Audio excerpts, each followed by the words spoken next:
권력에 대한 사심 없이 평생을 독립과 혁명과 통일의 일념으로 온몸을 바쳤지만 지금은 국민 대다수의 기억에서 잊혀져 버린 외로운 존재가 있습니다. 지훈 김철수. 서슬퍼런 일제강점기.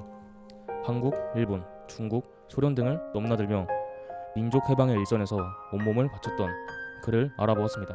지훈 선생은 국군이 저물던 1893년 전라도 고북은 백산면에서 태어났습니다.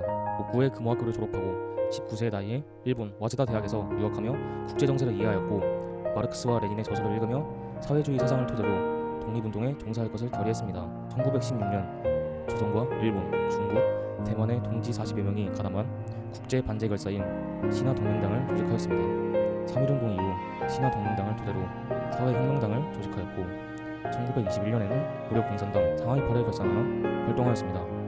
이 시기 대한민국 임시정부에서도 직간접적으로 활동하였으며 1923년 국민대표회의에서 개조파의 일원으로 임시정부의 앞날을 모색하기도 했습니다. 이후 국내와 만주를 오가며 조선공산당 조직과 재건을 위해 활발한 활동을 하던 중 일본 경찰에 체포되어 14년간 옥고를 치르게 됩니다. 해방 이후 좌익과 우익의 관계 개선을 위한 좌우 합작운동에 동조하며 통일정부 구상을 위한 노력을 기울였습니다. 그러나 선생이 추구한 분단 극복과 진정한 자주독립의 꿈은 냉전이라는 시대상 속에서 극좌, 극우의 대립으로 물거품이 되어버렸습니다.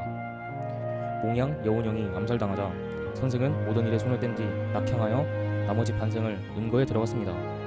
이만하면 편안하다는 의미로 이한실이라는 이름을 붙인 황토 집에서 칩과하다 1986년에 생을 마치게 되었습니다. 우리는 선생의 발자취를 쫓기 위해 선생의 생가를 찾아가 봤습니다. 어렵게 찾은 선생의 생가는 독립운동가의 흔적이라 보기 어려웠습니다. 흔한 안내판이나 표지판 하나 찾아볼 수 없었습니다.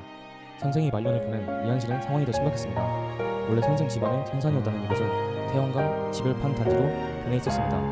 태양강 단지 속에서 위태롭게 자리하고 있는 10평 아파트의 초라한 토담집은 말년에 그의 생애를 보여주는 것 같았습니다. 우리가 살펴본 김철수 선생은 전라북도는 물론 대한민국을 대표하는 독립운동가였습니다. 그러나 선생의 사회주의 성향으로 인하여 국가로부터 철저히 외면받았습니다. 명백한 독립운동 공적이 있었을 뿐 아니라 친북 활동의 전력이 없었음에도 사회주의자였다는 이유만으로 1급 감시 대상으로 분류돼 한평생 공안 당국의 감시를 받았습니다. 2005년에 이르러서야 광복절 특사로 복권되어 전국 훈장을 수여받고 독립유공자로 인정받을 수 있었지만 여전히 그는 탄생지와 거주지에 팻말 하나 없이 철저히 외면받고 있었습니다. 김철수 선생은 지조와 천빈으로 평생을 살았고 조국 한반도를 온몸으로 사랑했지만 그의 이름은 망각의 늪 속에 갇혀 있었습니다. 우리의 독립을 위해 희생하신 분들의 뜻을 그리고 기억하던 것, 그리고 나라를 지켜주신 숭고한 의지에 감사한 마음을 갖는 것, 그것이 우리가 지금부터 해 나가야 할 과제인 것 같습니다.